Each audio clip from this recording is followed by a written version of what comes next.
Vijayawada railway station పక్కన ఆ పాడుబడ్డ బంగ్లా గురించి విన్నారా? ఎన్నో ఏళ్లుగా ఎవరూ వెళ్ళని ఆ ఇంట్లో ఏదో భయంకరమైన రహస్యం దాగి ఉంది.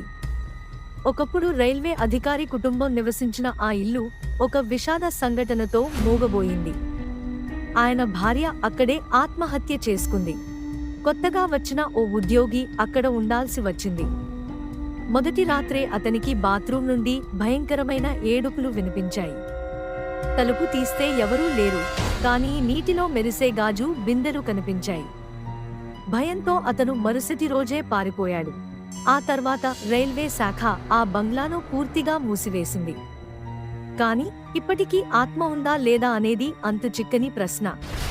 ఇలాంటి నిజమైన భయంకరమైన స్థానిక కథలు ఇంకా కావాలా? మీ ప్రాంతంలో ఇలాంటి అనుభవాలు ఉంటే కామెంట్ చేయండి. ఛానల్ను సబ్స్క్రైబ్ చేయడం మర్చిపోవద్దు.